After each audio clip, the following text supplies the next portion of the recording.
इस कार्यक्रम के पुण्यार्जक हैं माता पिता श्रीमान रूपचंद जी जैन, श्रीमती कमला जैन, दिनेश जैन, रेखा जैन, दिवेश जैन, दिशा जैन, गंगवाल परिवार, प्रवासी मुंबई, निवासी ब्यावर।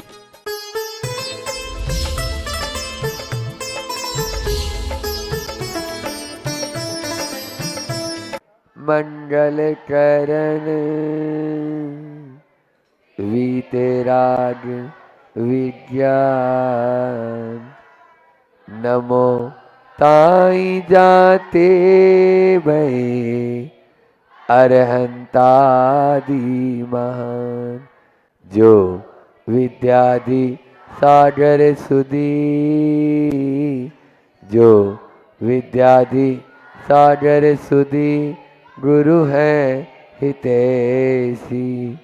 शुद्धात्म में निरत नित्य हितोपदेशी।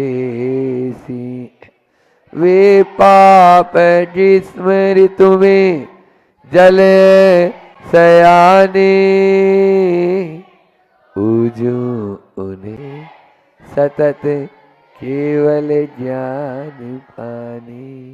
बंधु उन्हें सतत केवल ज्ञान पानी। बोली एलोरा के मूलनायक चिंतामणि पार्श्वनाथ भगवान की। परम उपकारी आचार्य गुरुवर विद्या सागर धीमा मुनिराज की। पूज्य मुनि श्री 108 दुर्लभ सागर जी महाराज की। 1008 श्री शांतिनाथ महामंडल विधान की।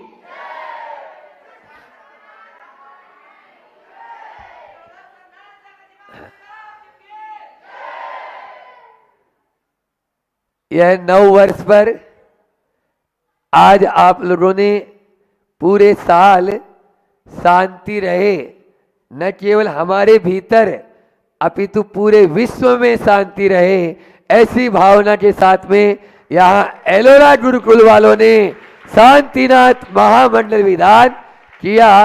और कल क्षमा याचना के साथ में पहाड़ के ऊपर पारसनाथ महामंडल विधान भी आप लोगों ने उत्साह उमंग के साथ में किया, जिसके माध्यम से वर्ष भर में ही नहीं, इस चातुर्मास में भी जो भी हमने किया, जो भी कार्य किए, उनमें कोई भी तरह की हमारे से कमी रह गई, त्रुटि रह गई, आपस में क्षमा याचना।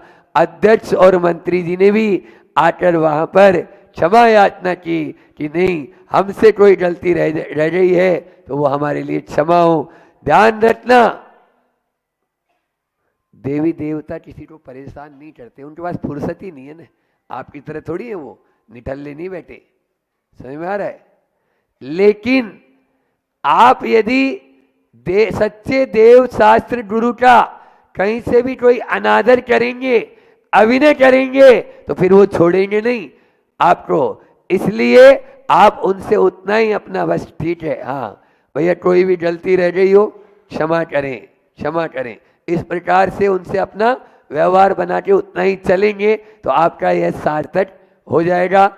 आज 9 वर्ष का यह है पहला दिन जो आपके जीवन के उत्कर्ष के लिए हो। 4 शब्द हमने कल भी कहे थे, आज कल पूरे नहीं बोले थे, आज उसको 4 शब्दों के रूप में जान लें कि सबसे पहले वर्ष, फिर हर्ष, फिर उत्कर्ष, और फिर है संघर्ष और उत्कर्ष।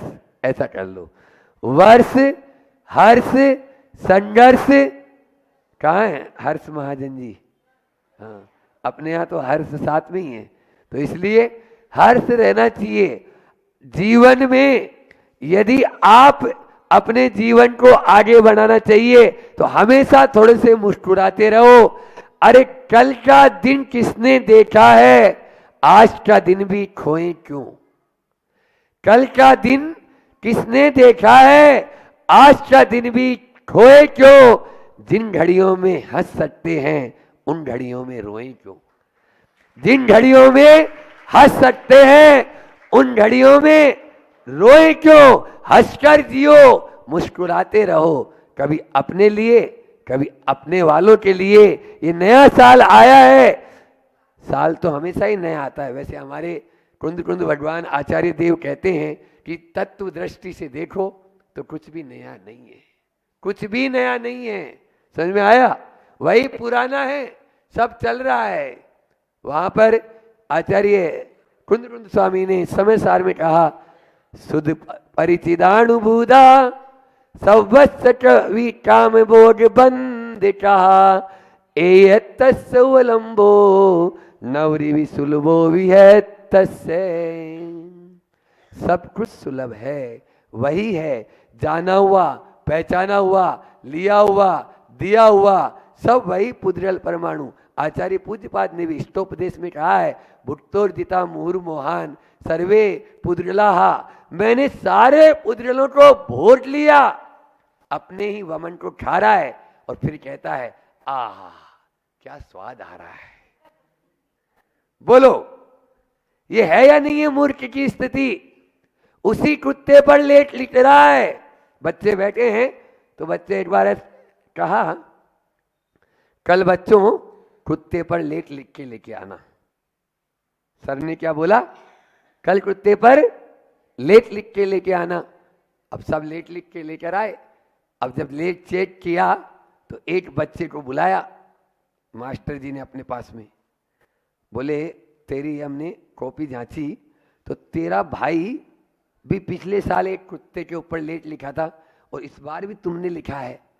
उसमें दोनों में न कोई हलंत का भी फर्क नहीं, न कोई मात्रा का फर्क, न कोई अक्षर का फर्क, न कोई शब्द का फर्क।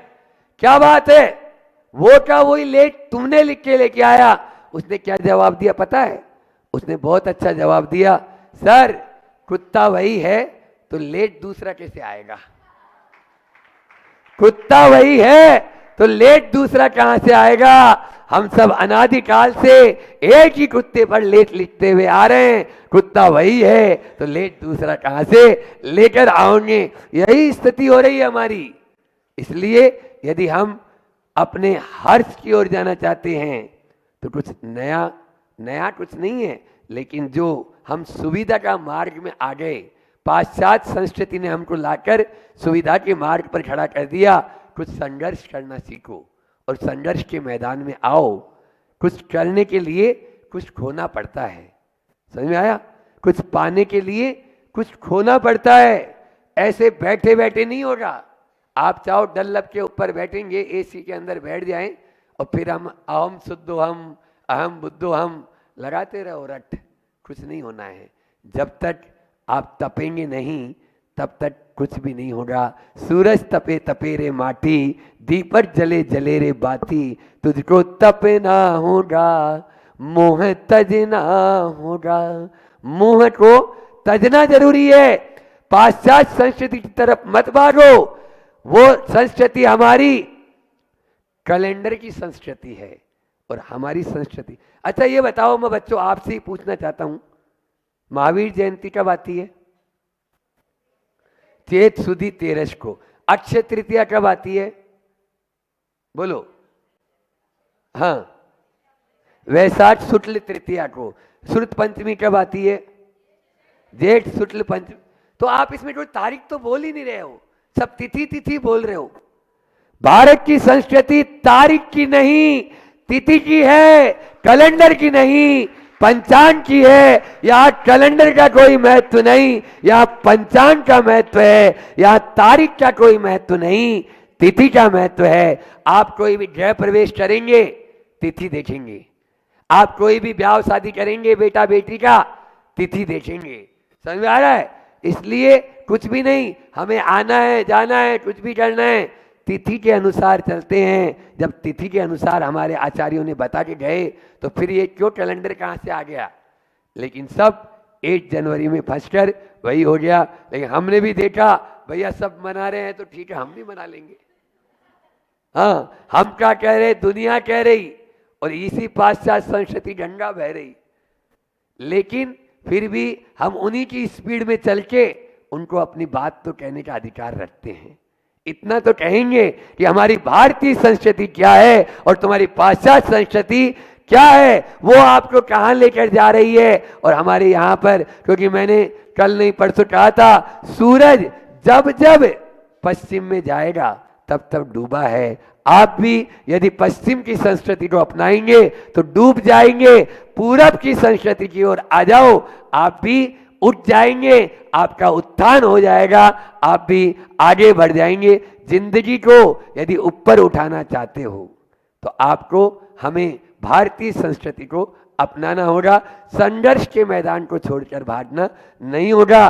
तपस्या तपस्वी जितने लोग हैं उनके साथ में अपने साथ उनके साथ रहो। आज अभी यहाँ पर संभाजी नगर औरंगाबाद वाले और ये सब भी अब निवेदन कर रहे हैं, तो गाड़ी तो थोड़ी थोड़ी हिलेगी और उनको भी मालूम है कि टायर हिल रहे हैं, तो हिलेंगे तो थोड़े चलेंगे भी, तो थोड़ा लोगों को भी लगता है अरे हमारी तरफ आ जाए महाराज जी, हमारी तरफ आ जाएं, चाहे कन्नड़ वाले हों और चाहे हथनूर और चाहे औरंगाबाद वाले हों, सब लगे रहो। मैं तो यही कहता हूँ, आशा का और विश्वास का एक दीप जलाए रखना, आशा और विश्वास का एक दीप जलाए रखना, सुबह जरूर होगी, बस अपना विश्वास बनाए रखना, अपना विश्वास बनाए रखना, प्रातःकाल जरूर होगी। अपने विश्वास को तोड़ने नहीं देना, वो विश्वास यदि आप रखोगे तो आपका श्रीफल चढ़ाना व्यर्थ नहीं होगा। बस आप ऐसे ही अपना विश्वास बनाकर श्रीफल और श्रद्धा का श्रीफल चढ़ाते रहें। किसी ने सत्य कहा है कि जिंदगी जीना आसान नहीं होता, जिंदगी जीना आसान नहीं होता, बिना संघर्ष कोई महान नहीं होता। सुन रहे हो बच्चों, जिंदगी जीना आसान नहीं होता और बिना संघर्ष कोई, बोलो ना, आवाज नहीं आई, बिना संघर्ष कोई महान नहीं होता। अरे जब तक न पड़े हथौड़े की चोट तब तक पत्थर भी भगवान नहीं होता, तब तक पत्थर भी भगवान नहीं होता। पत्थर में भगवान की मूरत तभी निखार आता है जब चोट पड़ती है, दूध में से घी तभी निकलता है जब हम उसको मथते हैं। इसलिए आप घर में भी आप देख लो, हर चीज में आपको पाषाण से सोना निकालना है तो उसको तपाना होगा, बिना तपे सोना निकलता है क्या? माटी से मंगल कलश बनाना है तो आपको माटी को अग्नि परीक्षा देनी होगी, तब वह मंगल कलश बनेगा। और दूध से घी जब निकलेगा तो उसको पहले मतना होगा, जमना होगा, आदि करना होगा। जमाने की बात मत करो, बस बात जमाने की करो। क्या बोला हमने? जमाने की बात मत करो, बात जमाने की करो। इस नए साल में हम कुछ ऐसा कर डालें जिसके माध्यम से कुछ हमारे भीतर भी नया घटित हो जाए, लेकिन वो तब घटित होगा जब हम इसकी वैल्यू समझेंगे। समझ में आ रहा है? घर में पड़े हुए कबाड़ खाने की भी आपने वैल्यू कर रखी है कि हम इसको कबाड़ी को बेचेंगे तो इतना रुपए तो आ ही जाएगा। समझ में आ रहा है? लेकिन आपको जो मिला है ना, सुबह भी मैंने बोला था योग है, उसका क्या प्रयोग कर रहे हो? आपको जो मिला है, ये शरीर, ये तन, ये संबंध, ये आपको सत्ता, ये प्रभुत्व, ये उच्च कुल, ये सब मिला, इसका क्या वैल्यूएशन किया आपने? बोलो। आप यूं ही उड़ा रहे हैं। वो ऐसा हुआ कि एक बार ऐसा एक जो है कुम्हार था और वह कुम्हार मिट्टी लेने गया। अब मिट्टी लेने गया तो वहां एक चमकीला पदार्थ भी मिला। ताई चमकीला पदार्थ मिला और उस चमकीले पदार्थ को सोचा ये तो अपने गधे के गले में, आप लोग भी पहनाई देते हो ना बच्चों के गले में, हाँ, कोई भी चीज चमकती हुई या कोई होता है चांदी सोना आदि तो वो पहना देते हैं। उसने भी पहना दिया गधे के गले में। अब जब वो गधे पर मिट्टी लाद के और लेके जा रहा था तो उस तरफ से एक व्यापारी आ रहा था। उस व्यापारी की दृष्टि उस चमकीले पत्थर पर पड़ी। ये पत्थर बहुत अच्छा ही तो, बहुत, लेकिन इसको क्या मालूम? हाँ, क्यों? ये पत्थर बेचेगा? हाँ, बेच दूंगा। कितने में? 1000 रुपए में। 1000 रुपए में। अब उसने देखा 1000 रुपए में, इसको क्या मालूम ये इतना सा पत्थर और एक गधे के गला में पहना रखा है तो 1000 रुपए बोल रहा है। अभी थोड़ी देर में दे देगा। बोले 500 में देगा? बोले सुन, एक बार बोलता हूं, दोबारा नहीं बोलता। बोले ठीक है। अभी थोड़ी देर में घूम घाम के और वो इधर उधर घूमता रहा, ये अपना आगे चला। आगे गया, दूसरा व्यापारी फिर आ रहा था, उसकी नजर भी उस पत्थर पे पड़ी और जैसे ही उस पत्थर को देखा, पत्थर को देखते ही फिर से उस व्यापारी ने भी, दूसरे व्यापारी ने बोला क्यों ये पत्थर बेचेगा? हाउ, कितने में? 5000 रुपए में। तुरंत उसने अपने जेब से 5,000 निकाले और वो पत्थर दिए, पैसा दिया और पत्थर ले लिया। अब वो तो जिसके पेट में दर्द था वो तो घूम ही रहा था, घूमेगा ही ना। वो आया और देखा इसके गले के पत्थर कहाँ गया। वो अचंभित रहा, क्यों, वो पत्थर कहाँ है? बोले वो तो मैंने बेच दिया। बेच दिया? कितने में? बोले 5,000 में। बोले तुम महामूर्ख हो। महामूर्ख? 1,000 रुपए का बोल रहे थे, हमने 5,000। अरे वो तो लाखों का हीरा था, तुमने उसको 5,000 में बेच दिया। बोले महामूर्ख मैं नहीं, तुम मूर्खों के शिरोमणि हो, जो तुम्हें वो 1,000 रुपए में भी महंगा लग रहा था। यहाँ पर भी कुछ ऐसे व्यक्ति तो नहीं बैठे जो इस मनुष्य जन्म को पाकर यूं ही समझ रहे कि भैया 1,000 रुपए में महंगा है, हमको तो 5,000 वाला चाहिए। ये 5,000 ये लाखों करोड़ों नहीं, अमूल्य निधि मिली है आपको।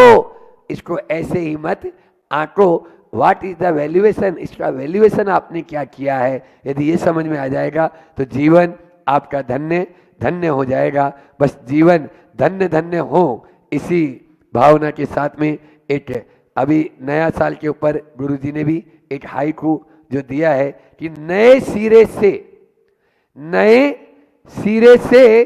सिर से उर से हो, सिर से उर से हो वर्षा दया की।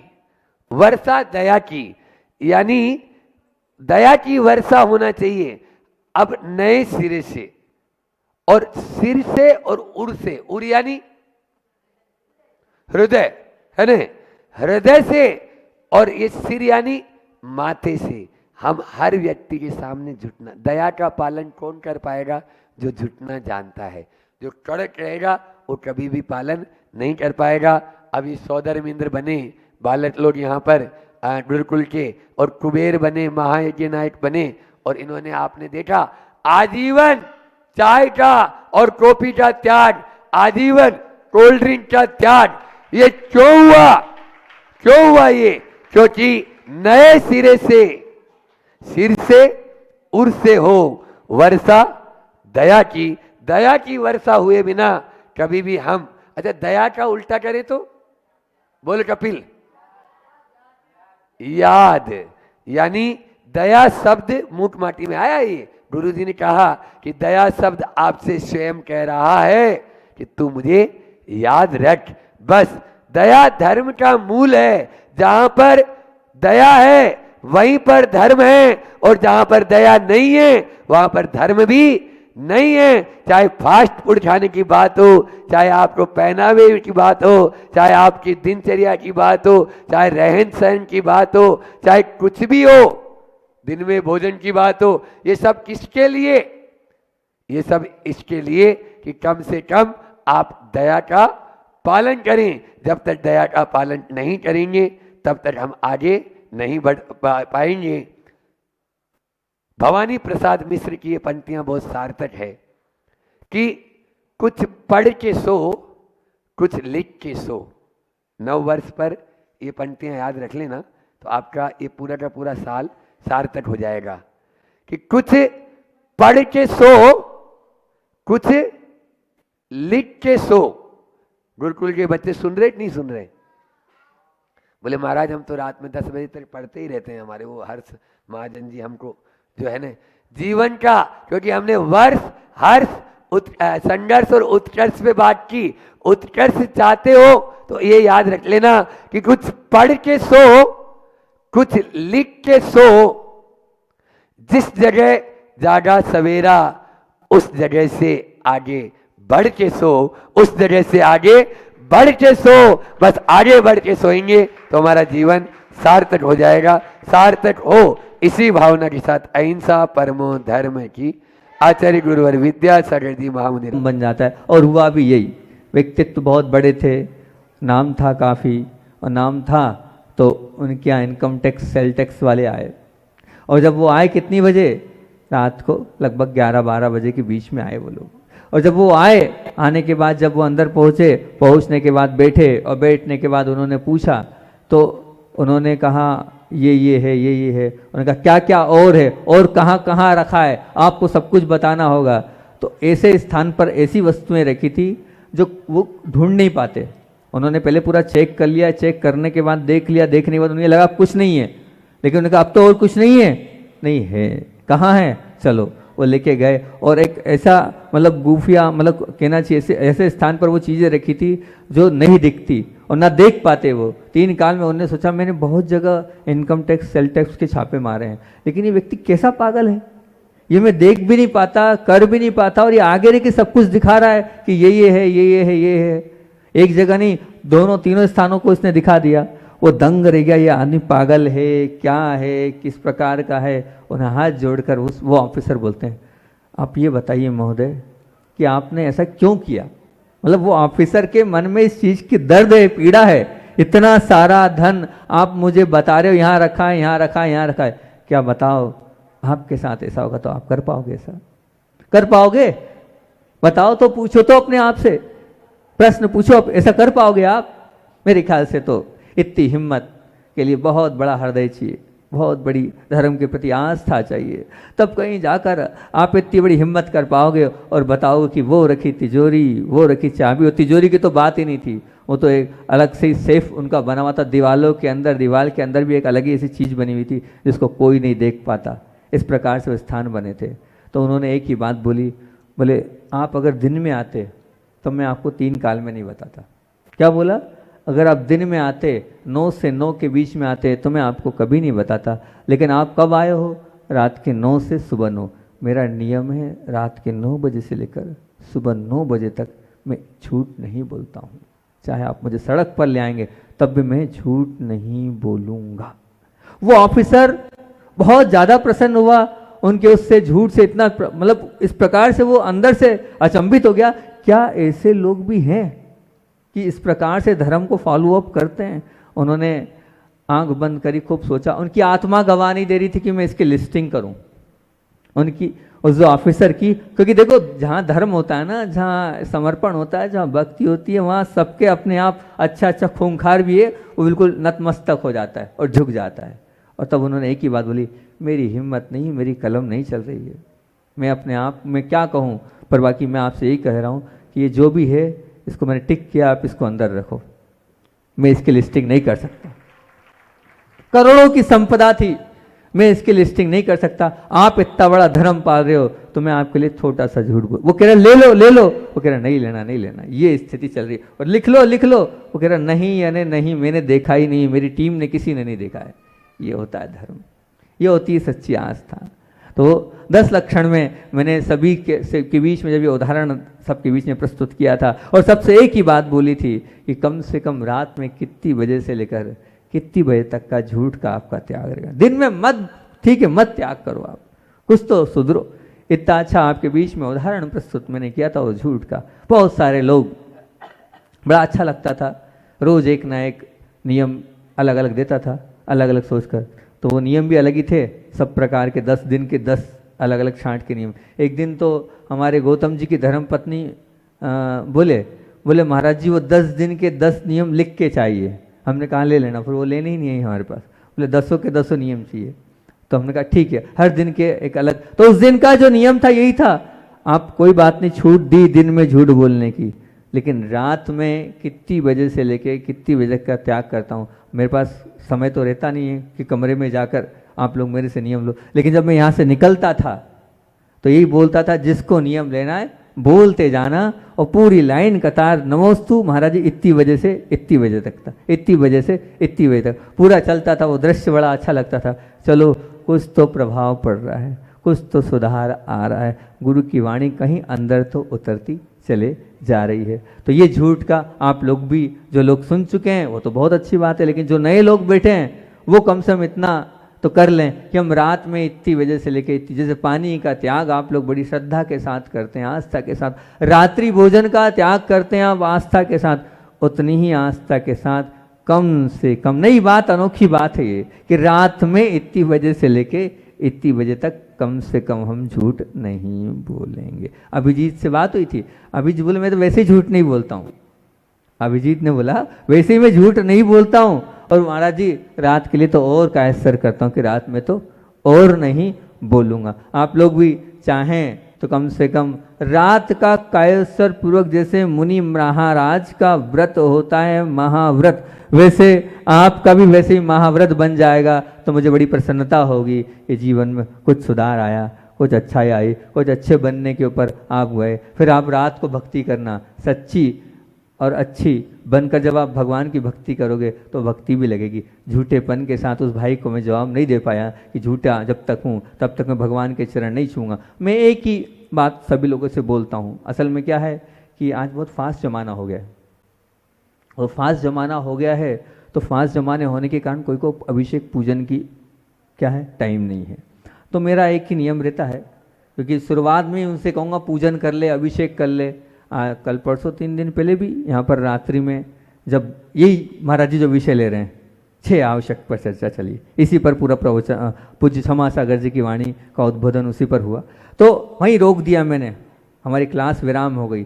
सबसे पहले कौन कौन जो है मंदिर आता है और कौन कौन जो है अभिषेक पूजन करता है, सबके हाथ नीचे थे। तो हमने यही कहा चलो कोई बात नहीं, इतना ही कर लो। आप क्या करना है, चरण छूना है आपको, भगवान के चरण छूना है आपको। सुबह 6 से लाके शाम को 6 बजे जब समय मिल जाए तब आपको शुद्ध वस्त्र पहनकर चरण छूना है। बात तो सभी जितने लोग बैठे थे लगभग सभी लोगों ने स्वीकार करी, मानी कि हम चरण छुएंगे। तो मैं चरण छूने के पीछे रहता हूँ। वो चरण छूने के चक्कर में वो सज्जन से हमने कहा मंदिर तो जाते हो, बहुत अच्छी बात है, लेकिन चरण कब छुओगे? तब उसने अपनी बात बोली थी, मैं चरण तब छूंगा जब मेरे जीवन से झूठ निकल जाएगा। और जब झूठ निकल जाएगा तो मैं कहूँगा भगवान जैसे आपका जीवन सच्चा है वैसे ही मेरा भी जीवन सच्चा है, इसीलिए मैं आपके चरण छूने आया हूँ, इसीलिए मैं आपके आचरण को लेने आया हूँ। तो आप लोग भी कम से कम रात को भगवान की अच्छे से भक्ति करना, वो भक्ति शायद आपके जीवन में बहुत ऊंचा उठाएगी, क्योंकि सच्ची भक्ति होगी, सच्चे जीवन के साथ होगी, तो ही तो सच्ची भक्ति आपकी रहेगी। जैसा उन्होंने एक आदर्श प्रस्तुत किया सज्जन ने, बुंदेलखंड के लोग तो होते ही ऐसे धर्मात्मा, ऐसे धर्मज्ञ, ऐसा नहीं महाराष्ट्र के नहीं होते, महाराष्ट्र के भी होते हैं। महाराज जी आप जब देखो जब बुंदेलखंड, अब रहे हम वहीं हैं, 20-22 साल उसी जगह बिताए हैं, तो जहाँ हमने रहे हैं, जहाँ के संस्कार पड़े हैं, तो वहाँ बोल देते अभी अभी तो आए हैं महाराष्ट्र में, आप कुछ ऐसा करो और कुछ करके दिखाओ, तब भी हम कहेंगे हाँ एलोरा वाले ऐसे हैं, तब बोलेंगे महाराष्ट्र वाले ऐसे हैं। कुछ मिले तो सही, हमें आदर्श तो मिले। कल परसों जो हमें बहुत अच्छा लगा था तो हमने बता दिया, उसको हम हमेशा बताते रहेंगे।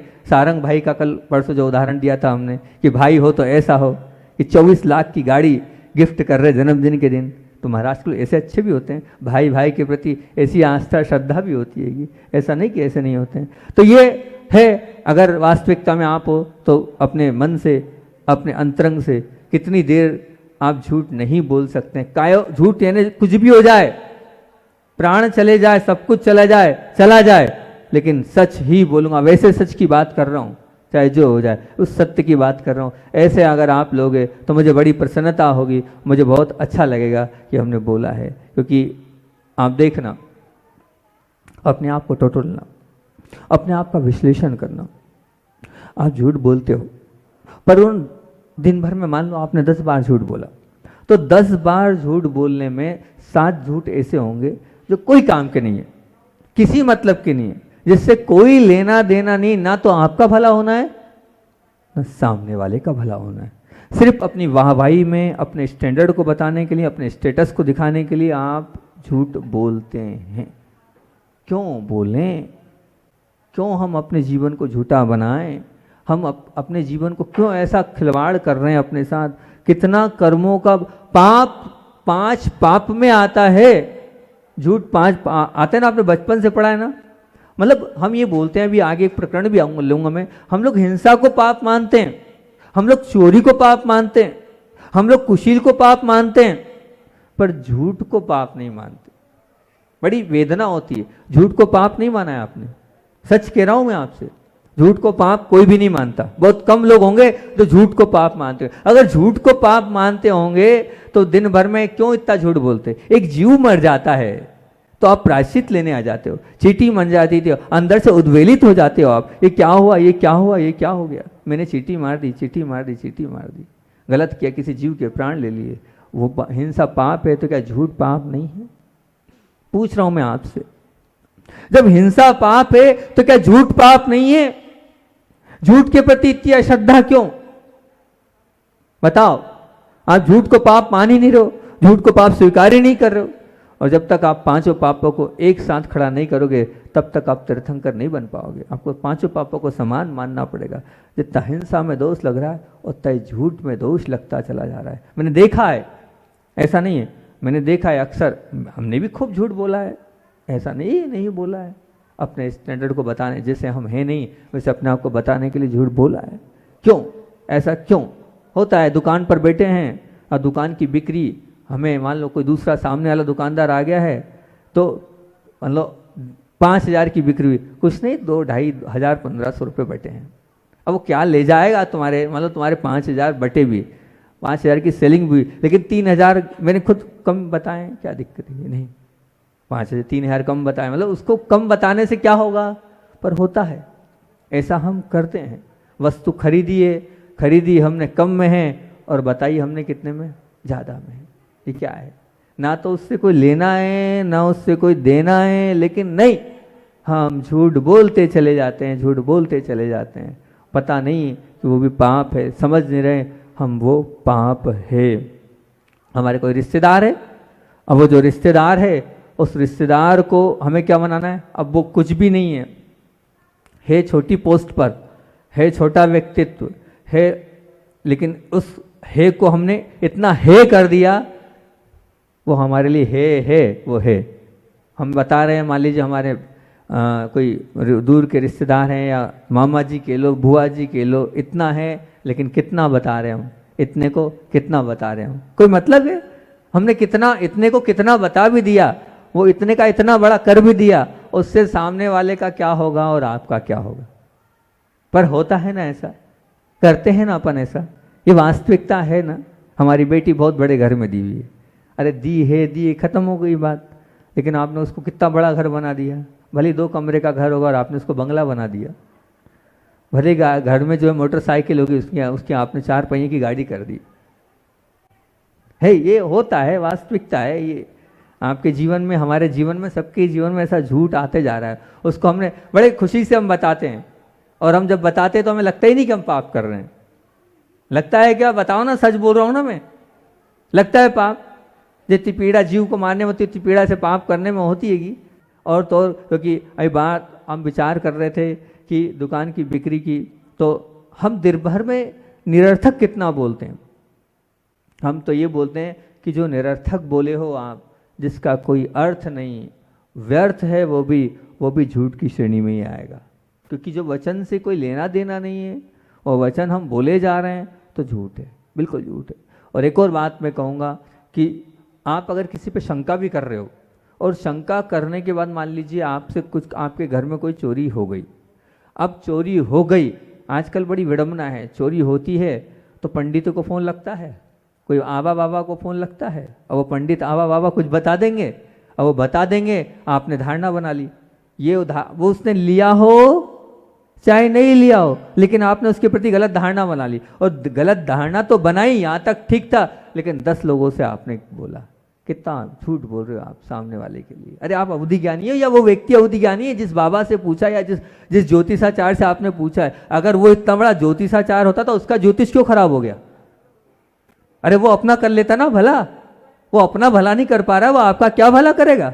बिल्कुल नहीं, निरर्थक बात है ये।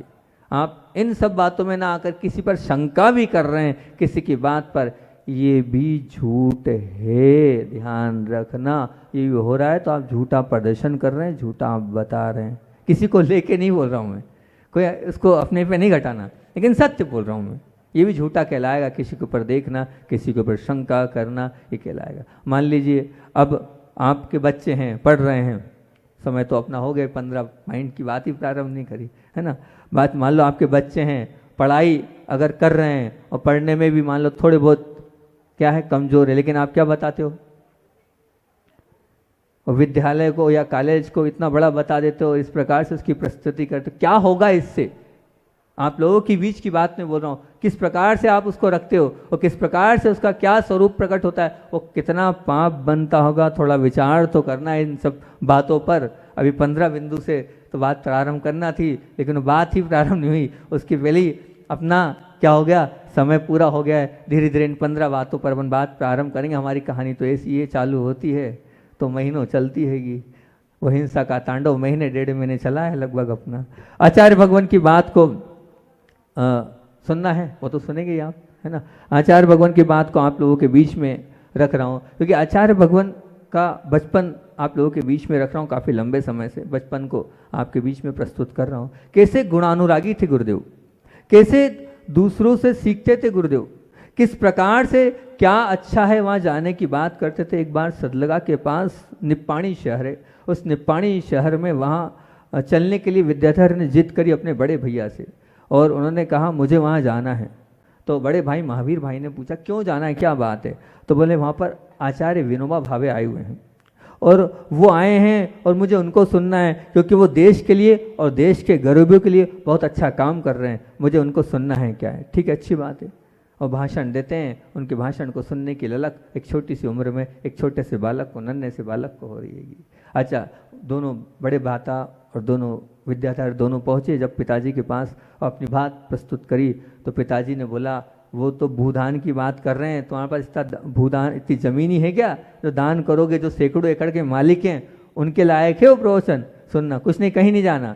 अब जब नहीं जाने की बात बोली तो मन में उदासी सी छा गई, और जब मन में उदासी सी छा गई तो वो जब आए, और आने के बाद बड़े भ्राता ने कहा तुम चिंता नहीं करो, तुम्हारे बहुत भाव है ना, कोई बात नहीं, ये 5 रुपये मैं देता हूँ, अपने मित्रों के साथ चले जाओ। मित्रों के पास आचार्य श्री जी आए और उन्होंने अपनी बात रखी, तो सबने कहा ठीक है एक काम करना, चलते तो हैं तो, लेकिन इतना है हमें भाषण का सुनने का कोई शौक नहीं है, भाषण हम नहीं सुनेंगे, हम तो क्या आपको भाषण सुन लेना, हम वहाँ पर एक जेमिनी सर्कस आया है, उस जेमिनी सर्कस देखेंगे, आप अपना भाषण सुनना।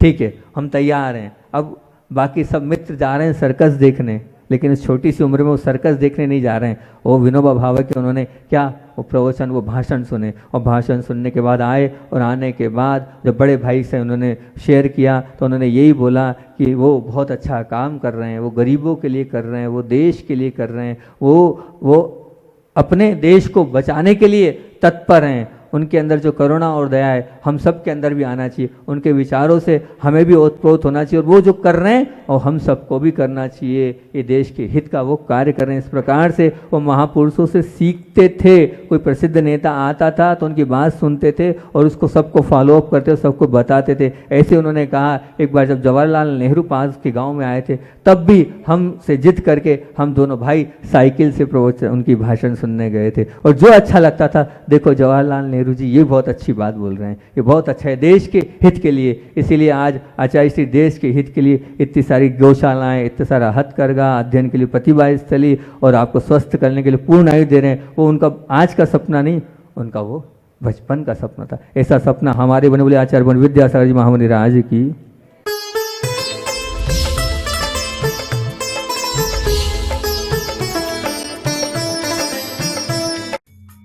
इस कार्यक्रम के पुण्यार्जक थे माता पिता श्रीमान रूपचंद जी जैन, श्रीमती कमला जैन, दिनेश जैन, रेखा जैन, दिवेश जैन, दिशा जैन, गंगवाल परिवार, प्रवासी मुंबई, निवासी ब्यावर।